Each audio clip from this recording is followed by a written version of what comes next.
প্রথম যে খবরটি দিয়ে শুরু করতে চাই, মার্কিন যুক্তরাষ্ট্র প্রায়শই ইরানকে টেস্ট করার জন্য ড্রোন বা মিসাইল অ্যাটাক চালায়। তারা বোঝার চেষ্টা করে যে ইরান তার রিয়াকশনটা কতটুকু দিতে পারে, কোন লেভেলে দিতে পারে, ইরানের প্রস্তুতি আদৌ আছে কিনা, নাকি ইরান যে শান্তি আলোচনা চলছে সেই আলোচনায় বুঁদ হয়ে ঘুমিয়ে গেছে। প্রথম ইরানের রিফুয়েলিং ট্যাঙ্কার ধ্বংস হলো হরমুজে। এরপর মার্কিন F-35 আক্রান্ত হয়ে পালিয়ে গেল। তারপর মার্কিন F-35 আক্রান্ত হলো, ধ্বংস হলো, ইরানের দাবি। এরপর MQ-9 রিপার ড্রোন ধ্বংস হলো। তারপর সিরিজ আরো দুটো ড্রোন ধ্বংস হলো। এগুলো প্রায়শই আমেরিকা ইরানে আক্রমণ করতে গিয়ে ধ্বংসের মুখে পড়ে এগুলো হারালো। এর মাঝে ওমান সাগর থেকে হরমুজ প্রণালীতে রাডার বন্ধ করে, তার নেভিগেশন বন্ধ করে লুকিয়ে ঢোকার চেষ্টা করে যখন নেভাল ব্লকেট তৈরি করে রাখে আমেরিকা। সেখানেও ইরানের IRGC নৌ ডিপার্টমেন্ট আমেরিকার জাহাজকে টার্গেট করে হিট করে আগুন ধরিয়ে দেয়। আবারও তারা পালিয়ে যায়।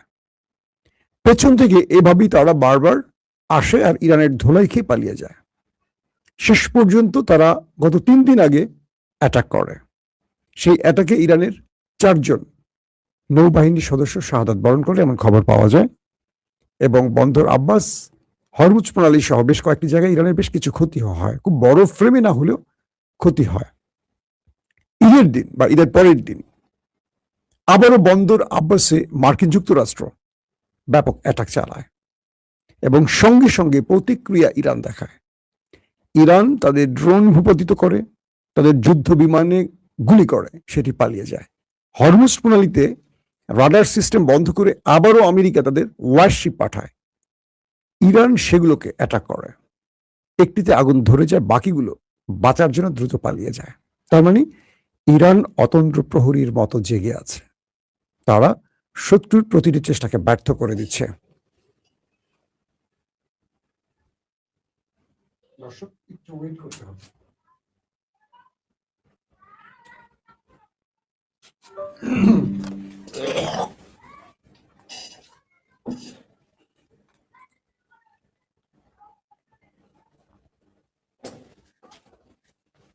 প্রিয় দর্শক, একটু ফ্রিজ হয়ে গিয়েছিলাম আপনাদের জন্য।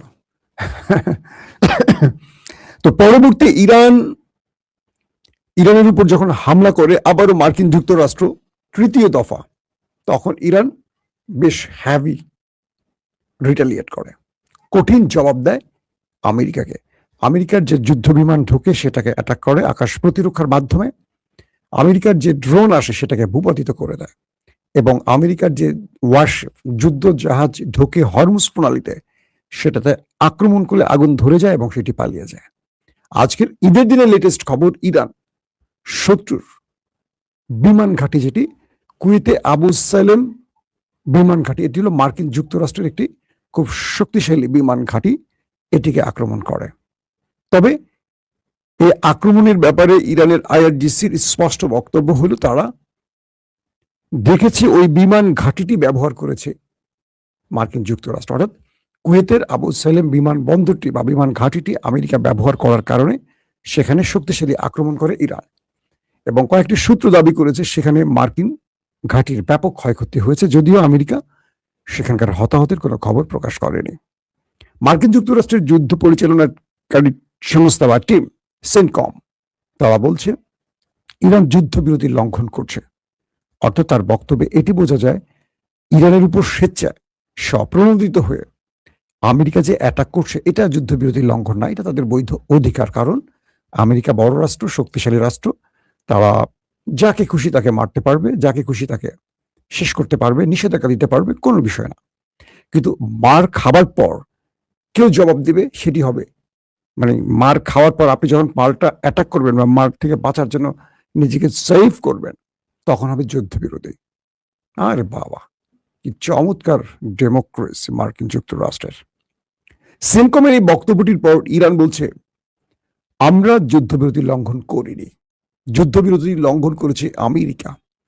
তারা বারবারই প্রতারণা করছে। তারা আমাদের সাথে যখনই আলোচনায় বসে, আলোচনা চলাকালীন সময়ের মধ্যে অ্যাটাক করছে, আবার তারা বাইরে বলছে তারা আলোচনার জন্য উদ্গ্রীব। প্রেসিডেন্ট ট্রাম্প বলছেন ইরান একটি ডিল চায়, চুক্তি চায়। ইরান আমাদের সাথে একটি ডিলের জন্য মুখিয়ে আছে, উদ্গ্রীব হয়ে আছে। কে বলছে? পৃথিবীর সবচেয়ে বড় মিথবাদী, বাকিটা তিনি বলছেন ইরান নাকি তাদের সাথে ডিল করার জন্য ব্যস্ত হয়ে আছেন, অথচ তুর্কির, পাকিস্তানের, মিশরের, কাতারের পা ধরছে ডোনাল্ড ট্রাম্প। কারণ আমেরিকার সাথে কোনো ডিল করতে চায় না ইরান। ইরান চায় যুদ্ধের মাধ্যমে ফয়সালা হোক। কারণ 40 দিনের যুদ্ধে আমেরিকা পরাজিত হয়েছে, ইরান নয়। এখন সেই আমেরিকা প্রেসিডেন্ট ডোনাল্ড ট্রাম্প বলছেন ইরান তার সাথে আলোচনা মানে ডিল করতে উদ্গ্রীব হয়ে আছে, অথচ নিজে উদ্গ্রীব হয়ে আছে, এটা স্বীকার করছেন না। ইরান বলছে আমেরিকা যে ভাষায় জবাব দিবে তার চেয়ে একটু বেশি কঠিন ভাষায় আমরাও জবাব দেব। মানে আমেরিকা 10টি মিসাইল মারলে ইরান 15টা, কমপক্ষে 15টা মারবে। তো কুয়েত পাল্টা আক্রান্ত হলো ইরান দ্বারা, আবু সালেম বিমান ঘাঁটি। এতে এটি প্রমাণ হয়, স্পষ্ট হয়, আমেরিকা ইরানে আক্রমণে কুয়েতের ঘাঁটি ব্যবহার করেছে একটাবার। পাশাপাশি হরমুজ প্রণালী ব্যবহার করায় হরমুজ প্রণালীতে মার্কিন ওয়ারশিপগুলো, যুদ্ধ জাহাজগুলো আক্রান্ত হয়েছে এবং ইরান সেখানেও ড্রোন এবং মিসাইল দিয়ে অ্যাটাক চালিয়েছে। তো এই পরিস্থিতিতে আমেরিকা আবারও নতুন করে মধ্যপ্রাচ্যে আগুনে ঘি ঢালতে চাইছে। প্রশ্ন হতে পারে ডোনাল্ড ট্রাম্প একদিকে আলোচনার কথা বলছেন, অন্যদিকে যুদ্ধ করছেন কেন? তার প্রধান কারণ এই যুদ্ধে ডোনাল্ড ট্রাম্প কিছু পাননি, কিন্তু ইসরায়েলকে খালি হাতে রাখতে চান না বা খালি হাতে ফিরাতে চান না ডোনাল্ড ট্রাম্প। তার প্রধান কারণ ইসরায়েলের কাছে মার্কিন যুক্তরাষ্ট্র তার মাথা, সব মানে মাথা, ঘাড়, শরীর পুরোটাই বিক্রি করে দিয়েছে। এই ছোট রাষ্ট্র যেভাবে চায় আমেরিকা সেভাবে চলে, এটা আবার প্রমাণ হয়েছে। কারণ প্রতিদিনই ডোনাল্ড ট্রাম্প তার সারাদিনের কাজের শেষে নেতানিয়াহুকে তার ফিরিস্তি জমা দিতে হয়, তার রিপোর্ট জমা দিতে হয়, ওস্তাদ আজকে সারাদিন এটা করেছে, এটা হয়েছে। বলা হচ্ছে মধ্যপ্রাচ্যে আমেরিকা ইসরায়েলকে একটা শক্তিশালী জায়গা রাখতে চেয়েছিল, ইরান সেই জায়গাটা ভেঙে দিয়েছে। এখন মধ্যপ্রাচ্য কন্ট্রোল করছে ইরান।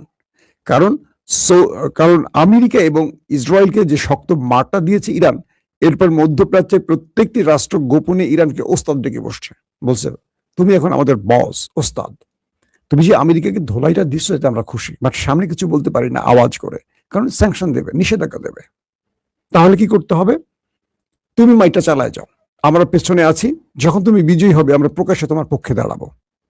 এদিকে ইরানের কয়েকটি যারা হরমুজ প্রণালীতে টোল আদায় করছে তাদেরকে আবার স্যাংশন দিয়েছে আমেরিকা এবং বলছে যে ইরানের সাথে তারা আর আলোচনা করবে না। ডোনাল্ড ট্রাম্প দেখবেন একটু পর আবার টুইট করবে আমরা আলোচনা করতে প্রস্তুত, শান্তি চাই। আসল বিষয়টাকে আসেন অল্প কয়েকটা শব্দে বুঝিয়ে বলি। মূলত এই যুদ্ধে ইসরায়েল পরাজিত হয়ে গেছে, আমেরিকা হয়ে গেছে। আমেরিকা বহু দূর থেকে এসছে, কয়েক হাজার মাইল দূর থেকে, কিন্তু ইসরায়েল খুব বেশি দূরে না, ইরান থেকে 2000 বা 2500 কিলোমিটার দূরে।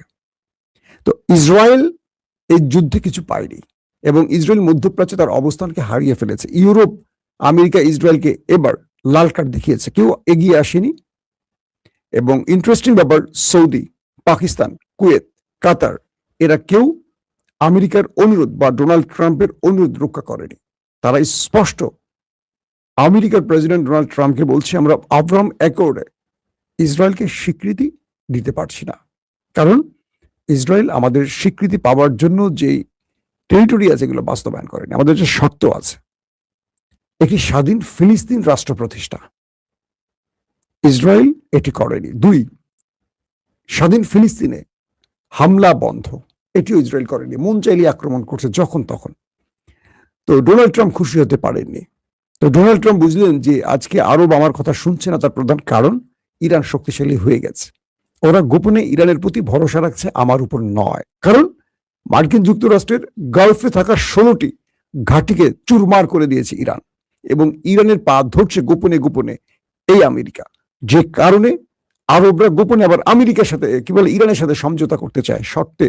আপনি জানেন যে সৌদি, কাতার, কুয়েত তারা নরম সুরে কথা বলছে, গোপনে ইরানকে ফোন করছে, পররাষ্ট্রমন্ত্রীর সাথে কথা বলছে, একে অপর দেশের মধ্যে আদান প্রদান শুরু হয়ে গেছে, টেলিফোন প্রতিদিন লাল টেলিফোন বাজতেছে। বিষয়টা হলো এই মুহূর্তে আমেরিকা চায় ইসরায়েলকে মধ্যপ্রাচ্যে একটা নিরাপত্তা দেয়া, কারণ আগামীকাল থেকে হয়তোবা আমেরিকা গালফ ছেড়ে চলে গেলে ইরানের শর্ত অনুযায়ী ইরান সকাল বিকাল মার দিবে নেতানিয়াহুকে।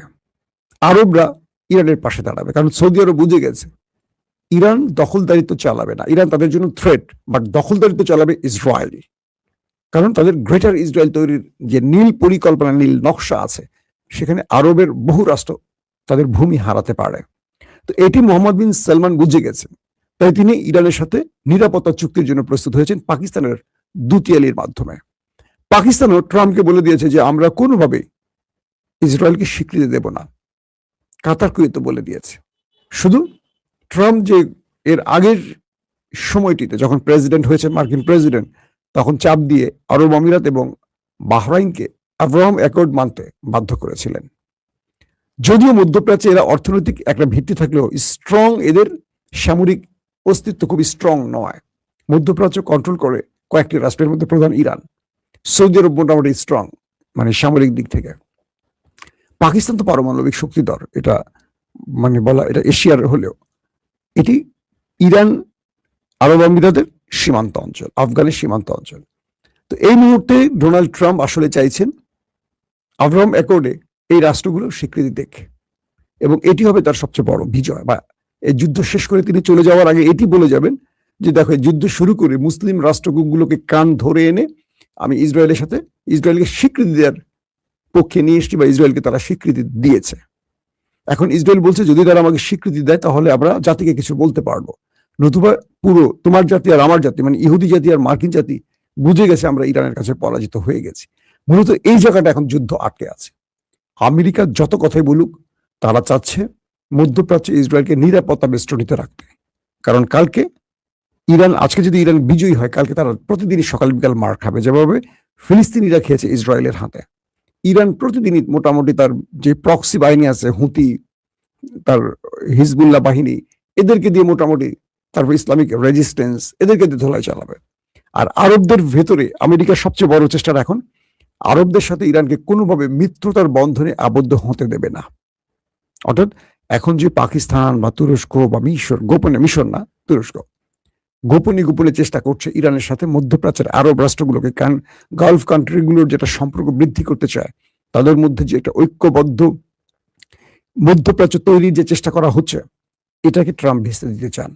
কারণ ট্রাম্প মনে করছেন ইরানের সাথে বা ইরানের প্রতি আরবের ভয় কেটে গেলে গালফ ছেড়ে চলে যেতে হবে, পেট্রো ডলারের দেশ ছেড়ে যেতে হবে আমেরিকাকে। আর এই অঞ্চল আমেরিকা ছাড়লে ইসরায়েল শেষ, ইসরায়েল নামক রাষ্ট্রটি হারিয়ে যাবে। স্পষ্ট বার্তা, এখানে কোনো প্যাচ নাই। আমেরিকা গালফ ছাড়া মানে ইসরায়েল শেষ। কারণ আরবের চারদিকে আরব, মাঝখানে ইসরায়েল। আমেরিকা বহু হাজার মাইল দূর থেকে এসে ইসরায়েলকে বাঁচাতে পারবে না। ইরান কয়েক ঘন্টার সময় নিয়ে, এক পাকিস্তান যদি চিন্তা করে, এক পাকিস্তান বলছে আমি চ্যালেঞ্জ করে, কয়েক ঘন্টা ইসরায়েল দখল নিতে পারবে।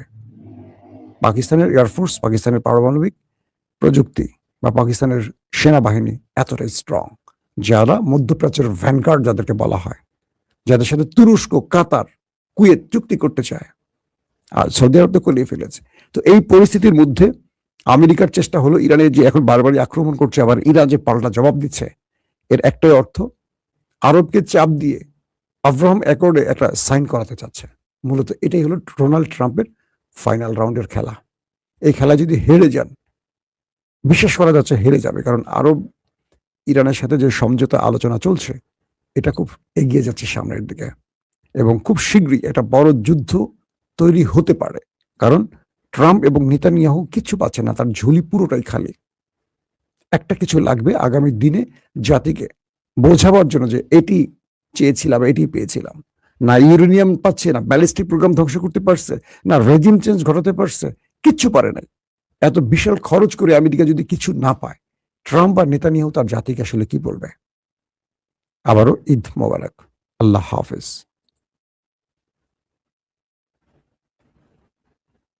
ওপেন দাইস মানে সত্যকে সত্য বলা, মিথ্যেকে মিথ্যে বলা। আমরা শোনা কথা নয়, চোখে যা দেখি তাই বলি।